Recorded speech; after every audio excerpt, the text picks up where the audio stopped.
படிப்படியாக ஒரு சுய ஜாதகத்தை உங்கள்கிட்ட கொடுத்தா எப்படி பலன் சொல்லணுங்கிறத நான் படிப்படியாக சொல்லித்தரேன். ஜோதிடமே தெரியாத நபர்களாக இருந்தாலும் தொடர்ந்து என் வீடியோவை பார்க்கும் பொழுது கண்டிப்பாக இந்த ஜோதிடத்தை எளிய முறையில் நீங்கள் வந்து புரிஞ்சு கொள்ள முடியுங்க. நீங்கள் தொழில் பண்ண வேண்டாம், நீங்கள் ஒரு வேலையில் இருங்க அப்படின்னு சொல்கிறதான் ஜோதிடரான எனக்கு அது சேஃபஸ்ட் பதில். கணித ரீதியாக சொல்ல தெரியல, உங்களுக்கு வந்து பெண் சாபம் ஒன்று இருக்குதுங்க, உங்கள் முன்னோர்கள் பண்ண சாபம் ஒன்று இருக்குது, அது நீங்கணும், அந்த பரிகாரம் பண்ணுங்க, இந்த பரிகாரம் பண்ணுங்க, கர்மா வேலை செஞ்சிருச்சு, இந்த மாதிரி நான் பதில் சொல்லவே மாட்டேங்க. எந்த ஜோதிடரும் சொல்லி கொடுக்காத ஜோதிட விதிகளை கூட நான் வந்து தெளிவாக கற்றுக் கொடுத்து கொண்டிருக்கின்றேன்.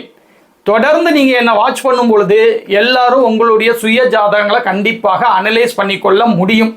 அனைவருக்கும் வணக்கம். ஓம் நமச்சிவாயா. இன்னைக்கு நம்மள்கிட்ட வழக்கம் போல் கன்சல்டிங் வந்த ஜாதகம் தான். தொழில் வந்து பண்ணலாமாங்க அப்படின்னு வந்து கேட்டு வந்தார். ஒருத்தர் வந்து உங்கள்கிட்ட தொழில் பண்ணலாமா அப்படின்னு கேட்டு வந்தாங்கன்னா அவங்களுடைய ஜாதகத்தில் அவங்க சுபத்துவ கிரகம் அந்த தொழிலில் தான் இருக்கிறாங்களா, முதல் நிலை சுபத்துவ கிரகம், இரண்டாம் நிலை சுபத்துவ கிரகம், இந்த மாதிரி நிறைய வித்தியாசங்கள் இருக்குது. இரண்டாம் வீட்டோடு தொடர்பு கொண்ட கிரகங்கள், 10ஆம் வீட்டோடு தொடர்பு கொண்ட கிரகங்கள், தசாபுத்தி நடத்துகின்ற கிரகங்கள், இந்த மாதிரி தொழிலை தீர்மானிக்கிறதுக்கு நிறைய விஷயங்கள் இருக்குது. இருந்தாலும் அதன் அடிப்படையில் நான் ஒவ்வொன்றா சொல்லித்தரேன். நீங்கள் ஜோதிடமே தெரியாத நபர்களாக இருந்தாலும் சரி, நீங்கள் என்னுடைய சேனலை தொடர்ந்து நீங்கள் வாட்ச் பண்ணுறது மூலியமாக ஜோதிடத்தை எளிமையாக கற்றுக்கிட முடியும். ஏன்னா நான் வந்து சொல்கிறது வந்து பெரிய டேர்ம்ஸ் அண்ட் கண்டிஷன்லாம் கிடையாது. நீங்கள் ரெகுலராக வாட்ச் பண்ணிங்கன்னா நீங்களாலே வந்து கண்டிப்பாக ஜோதிடத்தை கற்றுக்கொள்ள முடியும். எந்த ஜோதிடரும் சொல்லி கொடுக்காத ஜோதிட விதிகளை கூட நான் வந்து தெளிவாக கற்றுக் கொடுத்து கொண்டிருக்கின்றேன். தொடர்ந்து நீங்கள் என்னை வாட்ச் பண்ணும் பொழுது எல்லாரும் உங்களுடைய சுய ஜாதகங்களை கண்டிப்பாக அனலைஸ் பண்ணிக்கொள்ள முடியும். அந்த அடிப்படையில் தொழில் கேட்டு வந்தாங்கன்னா அவங்களுடைய சுபத்துவ கிரகம் எப்படி கண்டுபிடிக்கணும், இதெல்லாம் என்னுடைய வீடியோவில் பார்த்துருந்தீங்கன்னா உங்களுக்கே தெரியும். அந்த சுபத்துவ கிரகத்துடைய தொழில் தான் அமையுமா, இல்லை அதுக்கும் நிறையா இருக்குது. அதாவது உங்களுக்கு சாதகமான தசாபுத்தி நடக்கும் பொழுது முதல் நிலை சுபத்துவ கிரகம் செயல்படும், சாதகமற்ற தசாபுத்தி நடக்கும் பொழுது இரண்டாம் நிலை சுபத்துவ கிரகம் செயல்படும் அப்படின்னு ஒரு விதி இருந்தால் கூட நான் என்ன சொல்கிறேன்னா அதுக்கும் விதிவிலக்கு உண்டு. அதை தான் நான் சொல்லி கொடுத்துட்டு இருக்கேன். எல்லாருடைய தொழிலுக்கும் விதிவிலக்குகள் உண்டுங்க. அதை தான் வந்து நான் வந்து எளிமையான முறையில் சொல்லி கொடுத்துட்ருக்கேன். உங்களுக்கு ஜோதிடம் தெரியலைன்னா கூட கவலைப்படாதீங்க, கடைசி வரைக்கும் பாருங்கள். நான் எளிமையாக உங்களுக்கு எப்படி புரிய வைக்க முடியுமோ அந்த மாதிரி நான் புரிய வைக்கிறதுக்கு வந்து நான் முயற்சி பண்ணுறேங்க. இப்போ ஜாதகம் பார்க்க வந்துட்டாங்க, சுபத்துவ கிரகத்துடைய திசையில தாங்க இருக்கிறாங்க. அதாவது அவங்களுடைய சுபத்துவ கிரகம் என்னவோ அதனுடைய தொழில் அமைப்புகளில் தான் அவங்க இருக்கிறாங்கன்னு வச்சுக்கோங்களேன். அப்போ அது வந்து ஒரு பாயிண்ட். ரெண்டாவது லக்னாதிபதி எந்த அளவுக்கு வலுவோடு இருக்குது, 6ஆம் வீடு 10ஆம் வீடு எந்த அளவுக்கு வலுவோடு இருக்குது, இதையும் நாங்கள் வந்து கொஞ்சம் பார்ப்போங்க. ஏன்னா 6ஆம் இடங்கிறது வந்து வேலையை குறிக்கக்கூடிய இடம், 10ஆம் இடங்கிறது வந்து தொழிலை குறிக்கக்கூடிய இடம். இந்த விஷயத்தை நாங்கள் கொஞ்சம் நோட் பண்ணுவோம். அதுக்கப்புறம் மூன்றாவதாக என்னத்தை பார்ப்போம்னா தசாபுத்தி. இதுதாங்க முக்கியம். தசாபுத்தி நல்ல நிலைமையில இருக்கும் பொழுது தான் ஒருத்தங்க வந்து தொழிலில் சக்ஸஸ் பண்ண முடியும். வேலை அமைப்புகளில் இருக்கும் பொழுது மேனேஜரால் இடர்பாடு, ஒர்க்கர்ஸால் இடர்பாடு வந்தாலும் மாதம் பிறந்தோடனே சேலரி வந்துடும். ஆனால் தொழில் அப்படி கிடையாது. தொழில் பண்ணும் பொழுது தான் ஒரு நபர் அதிகப்படியான பணத்தை குறைஞ்ச காலகட்டத்தில் வந்து விட்டுறக்கூடிய அமைப்புகள் அந்த தொழில் பண்ணும்போது தான் நடக்கும். அப்போது நம்ம தொழில் பண்ணும்போது மிகுந்த கவனமாக இருக்கணும். அந்த மாதிரி அடிப்படையில் தசாபுத்தியை நாங்கள் வந்து மிக மிக முக்கியமாக பார்ப்போம். வாழ்வியல் சம்பவங்களை தசாபுத்தி தான் வந்து தீர்மானிக்கும். ராஜயோக ஜாதகத்தில் பிறந்திருந்தா கூட தசாபுத்தி அமைப்புகள் சரியில்லைன்னா நல்லா இருக்காதுங்க. அந்த தசாபுத்தி அமைப்புகள் நல்லா இருக்குதாங்கிறது தான் வந்து மூணாவது முக்கியமான பாயிண்ட். இதை வந்து நாங்கள் வந்து கண்டிப்பாக பார்ப்போம். இந்த அடிப்படையில் தான் ஒருத்தங்களுக்கு வந்து தொழில் வந்து சக்ஸஸ் ஆகுமா அப்படிங்கிறத வந்து நம்ம சொல்லிக் கொடுக்க முடியும். இப்போ வந்து ஜாதகம் வந்துக்கிட்டு இருக்குது. லக்னம் வந்து பார்த்தீங்கன்னா மிதுன லக்னம். லக்னத்துக்கு குரு தொடர்பு இருக்குது. லக்னத்தை குரு தொடர்பு கொள்கிறார். லக்னத்துக்கு வேற எந்த பாவிகள் கிரகங்களுடைய தொடர்பும் இல்லை. லக்னாதிபதினு சொல்லக்கூடிய புதன் எப்படி இருக்காரு, புதனுடைய லக்னங்களுக்கு செவ்வாயுடைய இணைவு, சேர்க்கை, பார்வை எல்லாமே பாதிப்பை ஏற்படுத்தும். புதன் கூட ஒரே நேரத்தில் சனியும் செவ்வாயும் சேர்ந்திருக்கிறது நல்லது இல்லைதான். இருந்தாலும் ஒரு கோணத்தில் உட்காந்துருக்கிறாரு, நட்பு வீட்டில் உட்காந்துருக்காரு, நண்பருடைய இணைவில் உட்காந்துருக்காரு, குருவுடைய 2 டிகிரி பார்வையில் உட்காந்துருக்காரு. பௌர்ணமி பங்குனி உத்திரம் சொல்லக்கூடிய பௌர்ணமிக்கு அடுத்த நாள் பிறந்த ஜாதகம், அந்த பௌர்ணமி சந்திரனுடைய அதியோகத்தில் இருக்கிறாரு. இதெல்லாம் வந்து ஒரு எக்ஸலண்டான அமைப்பு. அப்போ ஜாதகம் வலுவான ஜாதகம். இவர் என்ன தொழில் அமைப்பில் இருப்பார்? தொழில் அமைப்புன்னு வந்துட்டிங்கன்னா நான் அந்த சுபத்துவ கிரகம் நான் சொல்லியிருக்கேன். எல்லாத்துக்கும் ஒரு கிரகம் மட்டும் சுபத்துவமாக இருந்தால் ஈஸியாக தொழில் அமைப்புகளை கணித்து விட முடியும். ஆனால் இந்த ஜாதகத்தில் பாருங்கள், பௌர்ணமி சந்திரனுடைய அதியோகத்துல நேரடி பார்வையில சூரியன் 10ஆம் இட தொடர்புல திக்பலத்துல இருப்பாரு.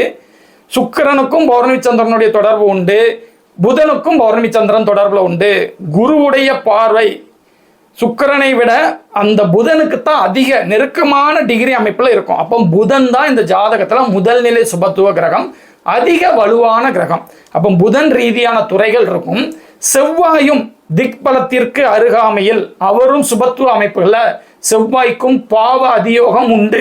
புதன், செவ்வாய், சூரியன், குரு இது போன்ற கலப்பு தொழில்கள் வந்துடும். குரு 10ஆம் அதிபதியாக வரக்கூடியவர். சூரியன் சுபத்துவமாக 10ஆம் வீட்டுல தொடர்புல இருக்கிறாரு. செவ்வாய் 10ஆம் வீட்டிற்கு அருகாமையில் சுபத்துவ அமைப்புல இருக்கிறாரு. புதனும் சுபத்துவ அமைப்புல இருக்கிறாரு. இந்த மாதிரி நேரங்கள்ல தொழில் கண்டுபிடிக்கிறது கொஞ்சம் சிரமம். இதுதான் அந்த கலப்பு தொழில்கள். கலப்பு தொழில்கள்ங்கிறது இப்படிதாங்க நடக்கும். இந்த வச்சுதான் நம்மளுடைய ஜாதகத்துல என்ன கிரகம் சுபத்துவமா இருக்கு அப்படிங்கறத தொழிலை கண்டுபிடிக்க முடியும். இதே புதன், செவ்வாய், சனி இந்த 3 கலப்புல தான் மைக்ரோபயாலஜியும் வரும். கிருமியை வச்சு ஆராய்ச்சி பண்ணிட்டு இருக்காங்களா டேப்லெட் கண்டுபிடிக்கிறதுக்கு, அந்த மைக்ரோபயாலஜிக்கு இந்த 3 கிரகத்துடைய சுபத்துவம் தான் தேவை. இந்த அடிப்படையில் தான் நான் தொழிலை கண்டுபிடிக்க முடியும். இதை நீங்கள் படிப்படியாக என்னை ஃபாலோ பண்ணுறது மூலியமாக நான் ஒவ்வொரு விஷயமா நான் சொல்லித்தரேன். ஒரே நாளில் சொல்லிக் கொடுக்க முடியாது. படிப்படியாக ஒரு சுய ஜாதகத்தை உங்கள்கிட்ட கொடுத்தா எப்படி பலன் சொல்லணுங்கிறத நான் படிப்படியாக சொல்லித்தரேன்.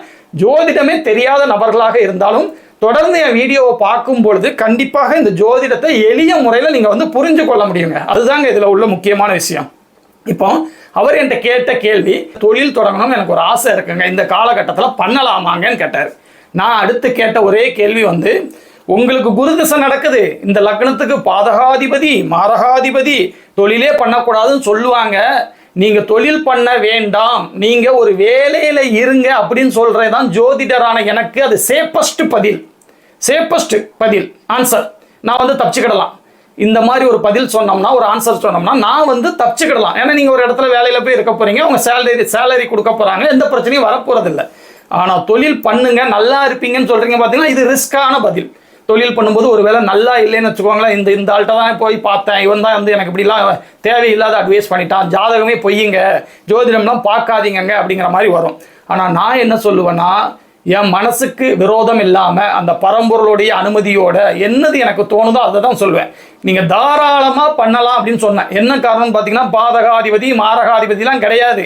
அவர் நேரடியாக சுபத்துவ பாவத்துவ அமைப்புகளில் இருக்கிறாரா, அவர் சுக்கிரனுடைய வீட்டில் இருக்காரு, கோணத்தில் இருக்கிறார், ஒரு முழுமையான இயற்கை சுபர் கோணத்தில் இருக்காரு, நேரடியான பாதிப்பே இல்லை. குறிப்பாக 6-8 தொடர்போ சனி செவ்வாய் தொடர்போ எதுவுமே இல்லாமல் சூப்பராக உட்காந்துருக்காரு. அப்போ குருவுடைய சஷ்டாஷ்டக புத்தியாக வரக்கூடிய கேது புத்தியும் விலகி 4 நாள் ஆயிருக்கு. எப்போவுமே நம்மளுடைய குருஜி சொல்லுவாங்க, ஒரு நல்ல ஜோதிடரை நீங்கள் அணுகணும்னா உங்களுக்கு நல்ல தசா புத்தி ஸ்டார்ட் ஆகணும்னு சொல்லுவாங்க. பார்த்தீங்களா, குரு திசையில் சுக்கிர புத்தி இவங்களுக்கு வந்திருக்கு. குரு திசையில் சுக்கிர புத்தி, சஷ்டாஷ்டக கேது புத்தி முடிஞ்சிடுச்சு. குரு திசையில் சுக்கிர புத்தியில் இவருக்கு என்ன நடக்கும்? கண்டிப்பாக தொழில் தொடங்கலாம். என்ன காரணம்? இவருக்கு 10ஆம் அதிபதியாக குரு வரக்கூடியவர், அவர் நல்ல நிலைமையில இருக்கிறாரு. சுக்கிரன் அவருடைய 5ஆம் இடத்தை தொடர்பு கொள்றாரு. 5ஆம் அதிபதியும் அவர் தான், 12ஆம் அதிபதியும் அவர் தான். 12க்கு 12ல் மறைந்து நேராக 5ஆம் இட தொடர்பில் இருக்கிறாரு. இந்த 11, 5, 1, 9 இந்த மாதிரி முக்கோணங்கள்லாம் செயல்படும் பொழுது தான் அந்தஸ்து கௌரவம்லாம் உயரும், லாபங்கள் கிடைக்கும், ஒரு தொழில் தொடங்க முடியும். 10 இந்த 1, 5, 7, 9, 11, 10 இந்த கனெக்டை வச்சு தான் நடிகர் விஜய் அவர்கள் வின்னே பண்ண மாட்டார், எலெக்ஷன்ல ஒரு சீட்டு கூட வர மாட்டார், 1லிருந்து 3 இப்படிலாம் ஜோதிடர்கள் சொல்லி கொண்டிருந்த காலகட்டத்தில் இவர் கடகலக்கணம் கிடையாது, எல்லாரும் கணிக்கிற மாதிரி. இவர் 20 நிமிடங்கள் கழித்து சிம்ம லக்னத்தில் பிறந்திருக்காரு. இவருக்கு நல்ல நல்ல ஆதிபத்தியங்களா தொடர்புல இருக்குது. 3, 7, 11, 1, 10, 5 இந்த மாதிரி தொடர்புகள்லாம் வருது. அப்படிங்கிறத வச்சு இவர் கண்டிப்பாக அரசியல்ல பெரிய அளவு சாதிப்பாரு. இவர் வெற்றிக்கு அருகாமையில் வெற்றி பெறுவார்னு எலெக்ஷனுக்கு 2 மாதங்களுக்கு முன்பே வீடியோ அப்லோட் பண்ணியிருக்கேன். எலெக்ஷன் முடிஞ்சதுக்கு அப்புறம் நான் அது சொன்னேன் இது சொன்னேன் நடந்துருச்சுலாம் சொல்றதுக்கு இங்க ஒன்றும் கிடையாது. ஏன்னா 2 மாசத்துக்கு முன்னாடி அப்லோட் பண்ணியிருக்கேன், டேட் இருக்குது, நீங்க போய் தாராளமாக செக் பண்ணி பாருங்க. இந்த அடிப்படையில் தான் இவருக்கும் அந்த பாவகங்கள்லாம் தொடர்பில் இருக்கிறத வச்சு தான் நீங்கள் தொழில் தாராளமாக தொடங்குங்க, நல்லா இருக்குங்க, சக்ஸஸ்ஃபுல்லாக இருப்பீங்க. உங்கள் மனைவி குழந்தைங்க யாருக்காவது ஜென்மசனி அஷ்டமசனி நடக்குதுங்களா அப்படின்னா இல்லைங்க அப்படின்னா தாராளமாக தொடங்குங்க. ஒருவேளை அஷ்டமசனி ஜென்மசனி நடந்ததுன்னா கொஞ்சம் முன்னேற்றம் கொஞ்சம் தடைபடும். ஏன்னா ஒருவருடைய ஜாதகப்படி ஒரு நல்லா இருக்கணும். அப்போ அவங்க ஜாதகப்படி ஜென்மசனி அஷ்டமசனி கொஞ்சம் தடைகள் தாமதத்தை ஏற்படுத்துமே ஒழிய பெரிய நெகட்டிவ் இல்லை. இல்லைன்ட்டு அப்போ நல்லா தான் இருக்க போகிறீங்க, சக்ஸஸ் தான் பண்ண போகிறீங்க அப்படின்னா. குழந்தைய பற்றி கேட்டார். குழந்தைய பற்றி கேட்கும்பொழுது நான் சொல்லிட்டேன், 5ஆம் வீடு, 5ஆம் வீட்டில் அமர்ற கிரகங்கள் புத்திரக்காரகனான குரு எல்லா கனெக்டும் வருது பாருங்க. 5ஆம் அதிபதி சுக்கிரன், அவர் வீட்டையே தொடர்பு கொண்டு புத்தி நடக்க போகுது. 5ஆம் அதிபதின்னு சொல்லக்கூடிய சுக்கிரனுடைய புத்தி 5ஆம் இடத்தில் அமர்ந்த குரு, புத்திரக்காரகன் குரு, எல்லாத்தையும் மேட்ச் பண்ணி பாருங்க. குழந்தை பிறக்கக்கூடிய காலகட்டத்தில் தான் இருக்குங்க. பிளான் பண்ணுறதா இருந்தால் இந்த காலகட்டத்தில் நீங்கள் தாராளமாக பிளான் பண்ணலாம். குழந்தை உண்டு அப்படின்னு சொன்னேன். இப்படி தான் ஸ்டெப் பை ஸ்டெப்பாக அவங்க கேட்குற கேள்விக்கு நம்ம வந்து ஜோதிட முறைப்படி பலன் சொல்ல முடியுமான, கண்டிப்பாக நியாயமான முறையில் சொல்ல முடியுமான சொல்ல முடியுங்க. இவருக்கு குரு திசை வந்து அருமையாக இருக்கும். புதன் வலுத்திருக்குது, மிதுன வீடு வலுத்திருக்குது. ஜோதிடம்லாம் நல்லா தெரியும். ஜோதிடம்லாம் உங்களுக்கு புரியுதா அப்படிங்க? நான் சொல்கிறதெல்லாம் புரியுதா அப்படின்னா நல்லா புரியுங்க அப்படிங்கிறாரு. ஏன்னா மிதுன வீடு வலுத்திருக்குது, புதன் வலுத்திருக்காரு. அப்போ ஜோதிடம்லாம் நல்லா புரியும். அந்த மாதிரி நேரத்தில் பொதுமக்களாகிய உங்களுக்கும் உங்களுடைய சுய ஜாதக அடிப்படையில் இது வந்து தாராளமாக புரிய வைக்க முடியும் என்னால். நீங்கள் தொடர்ந்து வாட்ச் பண்ணுங்கள். ஒவ்வொரு நுணுக்கமாக நான் கற்றுத்தரேங்க. இதே மாதிரி எல்லா நுணுக்கமான விஷயங்களையும் நம்ம வந்து பொது வெளியில் வந்து சொல்லிக் கொடுக்க முடியாதுங்க. இலவசமாக கிடைக்கிற எந்த ஒரு பொருளுக்கும் மதிப்பு வந்து கிடையாதுங்க. இங்கே வாங்கிட்டு சீ அப்படின்னு சொல்லி தூக்கி போட்டு போயிடுவாங்கங்க. அப்போ அந்த மாதிரி நேரங்களில் முக்கியமான இயல்பான ஜோதிட குறிப்புகள் வந்து நான் எல்லா விதத்திலையும் பொது வெளியிலையும் நான் போடுறேன். எல்லாரும் தெரிஞ்சுக்கோங்க. முக்கியமான ஜோதிடர்கள் மட்டும் அறிந்து கொள்ளக்கூடிய அதிநுட்பமான அளவில் வந்து பலன் எடுக்கணும் அப்படின்னா என்ன மாதிரி செய்யணும்? ஒரு மெடிக்கலில் இருக்கிறாங்க, ஆஸ்பத்திரியில் இருக்கிறாங்க, பிழைப்பாங்களா, ஒரு வின் பண்ணக்கூடிய அமைப்பில் இருக்கிறது, வேலை அமைப்புகள், இந்த மாதிரி முக்கியமான வாழ்க்கையில் முக்கியமான விஷயங்கள்லாம் இருக்கும் பார்த்தீங்களா? அந்த மாதிரி விஷயங்கள்லாம் வந்து நான் வந்து படிப்படியாக உங்களுக்கு நான் சொல்லிக் கொடுக்குறேன். ஆனால் வந்து எல்லாமே இலவசமாக வந்து சொல்லிக் கொடுக்க முடியாது. எப்படி பலன் எடுக்கணும் அப்படிங்கிறத உண்மை ஜாதகத்தை போட்டு இதே யூடியூப் சேனலில் மெம்பர்ஷிப் வீடியோவில் நான் சொல்லி கொடுத்துட்ருக்கேங்க. இந்த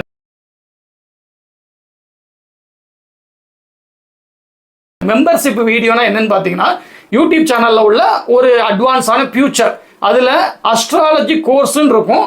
ப்ரைஸ் வந்து 299, மந்த்லி வந்து 299ங்க. தாராளமாக ஜாயின் பண்ணுங்கள். உண்மை ஜாதகங்களை போட்டு ஒரு ஜாதகத்துக்கு எப்படி பலன் சொல்லணும் அப்படிங்கிறத நான் விளக்கமாக டீட்டெயிலாக நான் அங்கே சொல்லிக் கொடுக்குறேன். நீங்கள் வந்து ஒரு ஜோதிடராக இருக்கலாம், ஒரு ஜோதிட ஆர்வலராக இருக்கலாம், கல்வி கற்கக்கூடிய மாணவராக இருக்கலாம். இது மூலியமா ஜோதிடத்துடைய உண்மைத்தன்மையை நீங்க அறிந்து கொள்றதுக்கும், ஜோதிடம் பொய் இல்லை, ஜோதிடர்கள் பொய், அந்த மாதிரி அடிப்படையில் இப்போ ஜோதிடர்கள் வந்து அதிகமான அளவில் பெருகி இருக்கிறாங்க. அவங்களாம் வந்து நியாயமான முறையில் தான் இருக்கிறாங்களாங்கிறதுக்கு வந்து எந்த விதமான அத்தாச்சும் இல்லை.